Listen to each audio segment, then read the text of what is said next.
Hi guys, and welcome back to my YouTube channel. I'm so pleased to have you here with me. Today is going to be a slightly different video from me. I am talking all about Instagram analytics and the analytics that you need to track in your phone to make sure that you are keeping a track of the right things, to make sure you're measuring your success properly, and to make sure that you know what to look out for as you are growing your Instagram audience. Now, before I dive into the video, let me quickly say that you do need to have an Instagram for Business account set up or a creator account set up to be able to view these analytics. If you are using Instagram just as a personal account, you won't be able to see these analytics. So I really recommend that you do that purely because you do get a great level of insight just from the analytics on Instagram. There are plenty of tools and apps out there to track your analytics on an even deeper level and with even more insight.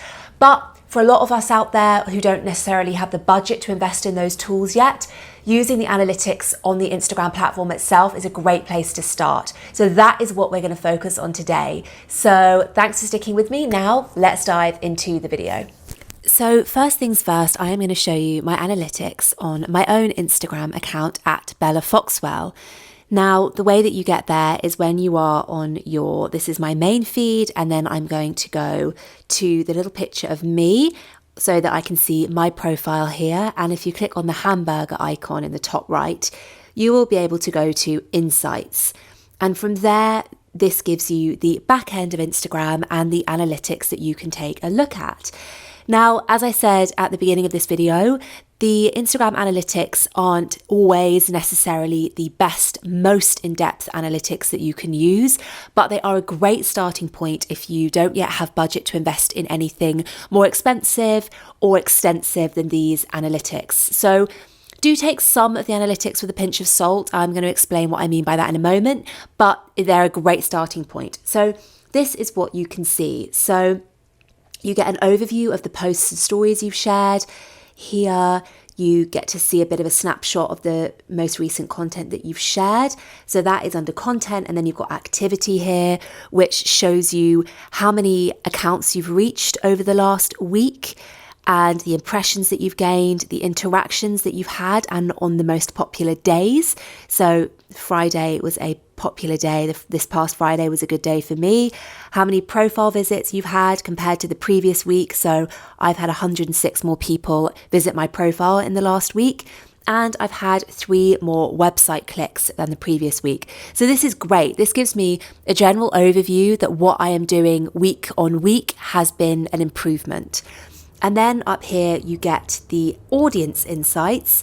So this shows me my follower growth. This is a new account for me. So as you can see, I've got quite a low number of followers, but it shows me that I've got 40 more than I did the previous week. So I gained 40 versus the first week of January. It shows me how many people have followed and unfollowed over the last week. And it shows my top locations. I'm based in London, so this is no surprise.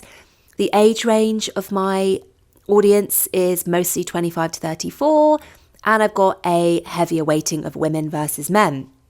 And then this shows down here the days and times that my followers are most active. So it says to me that, if we have a look, that Sunday, Monday and Tuesday generally are my most popular days, or when my followers are most engaged, and the hours tend to be weighting towards 9 p.m. So that gives you a good overview of things to keep a track of. So now let's go into a bit more depth about what you should be tracking and why. So the first thing that I would say is important to measure for your own strategy month on month is your follower growth. Now, I'm going to say this just as a general marker of whether your strategy is working, but it is by no means the be all and end all. So I don't want you to obsess over it. I want you to just make a note every month of your follower number, just to see whether it is ticking in the right direction month on month and whether your audience is growing.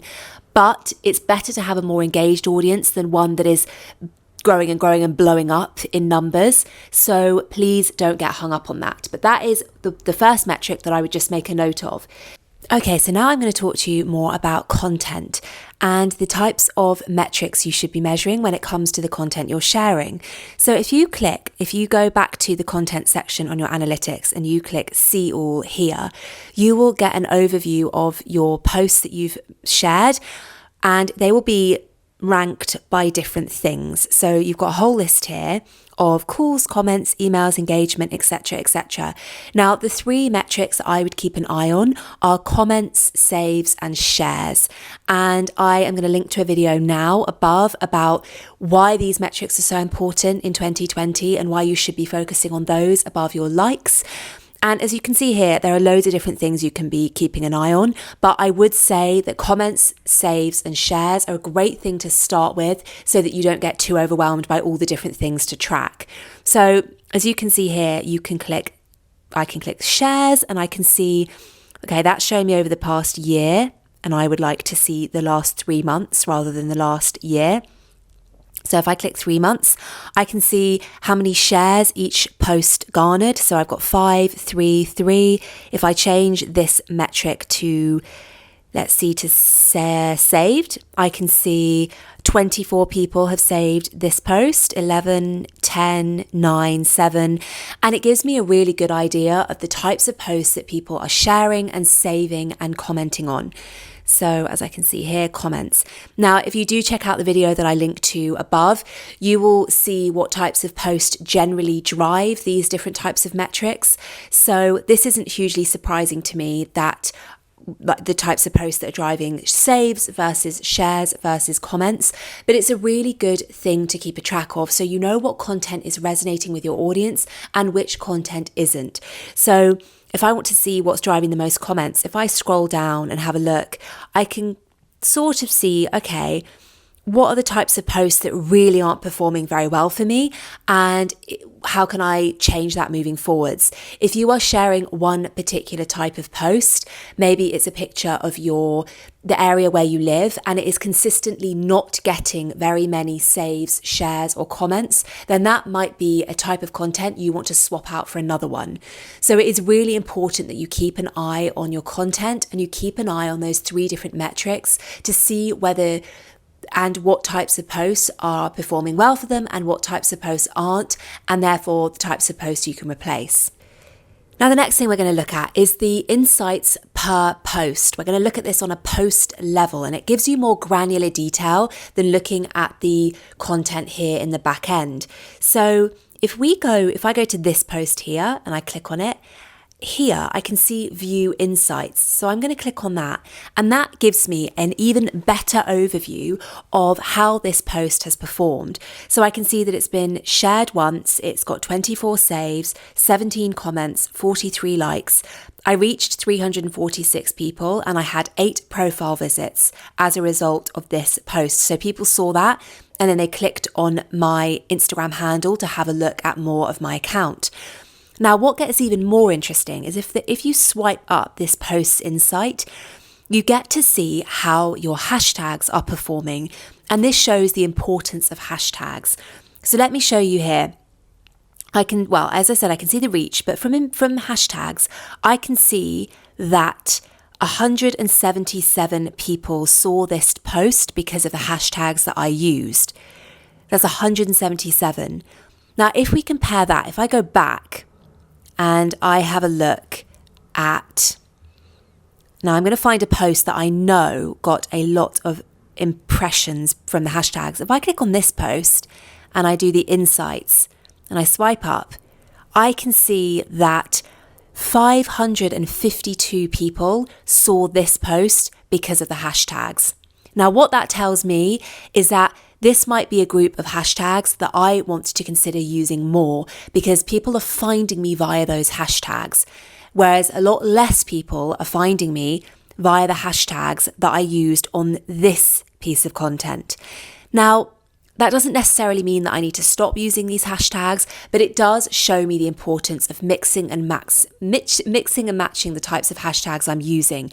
And that's why it's really important that you don't get stuck using the same types of hashtags and that you mix them up so that you can analyze what ones are driving you more impressions and what ones aren't. So the next thing that we're going to talk about are Instagram stories and analysing those. So if you go back into the insights section of your analytics and go scroll down on the content to stories, you can see the stories here that have saved. Now, it's really important that you go and analyse your stories at least twice a month. That is because they are only stored in your analytics for 14 days. So after 14 days, this is going to disappear and I'm not going to be able to see the metrics for these individual stories anymore. As you can see up here, if I click on this 14 days, I can see the time period for 24 hours, 7 days or 14 days, and that's it. So that's why it's important you check every 2 weeks. Now, the thing that you want to keep an eye on with Instagram stories, really the most important thing is your retention rate. Now, retention rate is the percentage of people that stayed watching your story from beginning to end. So if I scroll down here, I know that the beginning of my story yesterday was this segment here. So I know that 104 people started watching the story, and by the end, I had 75 people watching the story. So what that means is that I had a drop off of about 28.5%. So about 28.5% of viewers dropped off, which means my retention rate is about 71.5%. That's pretty good. There isn't a standard number that I can give you for retention rate because it really depends on the amount of followers you have. It depends on the industry or the niche that you are working in. But basically, you want to measure yourself against your own benchmark and your own previous progress. So 71.5% is pretty good. And all I can really do is try and beat that next time. So you always want to be trying to improve on your retention rate, keeping as many people from the beginning of your story right through to the end. And the best way that you can do that is by making your Instagram stories as engaging and unskippable as you possibly can. I'm going to link to a video above for tips to make your Instagram stories as engaging as you possibly can. But that's why it's important to keep an eye on your retention rate to see how many people are sticking with your stories. You can also analyze other things like reach, replies, shares. If I have a look at replies here, I can see that I got 1 reply for that story, 2 replies for that. So this is a good way of analysing whether your calls out for people to DM you or to engage more with you from your stories are working. So you can see the types of content that are generating those replies. So when I did a call out recently for people whether they wanted to join my email list, you can see that I got 3 replies for that.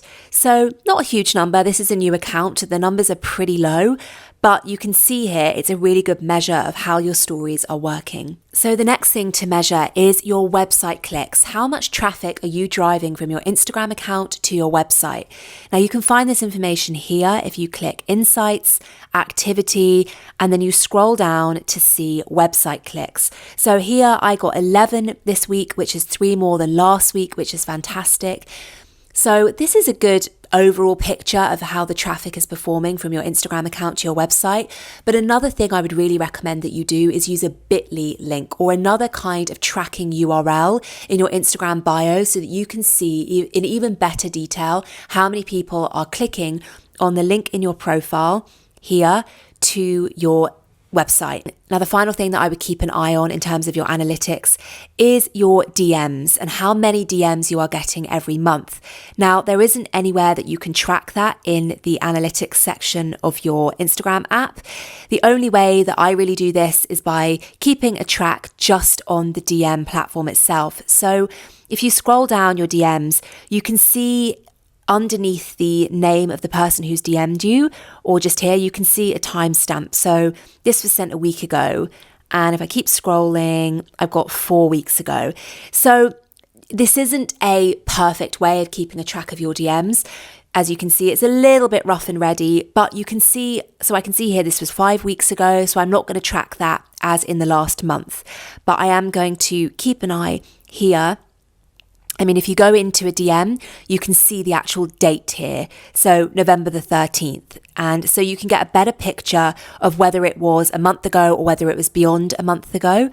But this is a good way of just keeping a track, and you could keep a tally in a spreadsheet or on the Notes app on your phone of how many DMs you are getting every month. Again, you want to make sure that number is increasing every single month, because the DMs is where you can build those really solid, long-lasting relationships with people.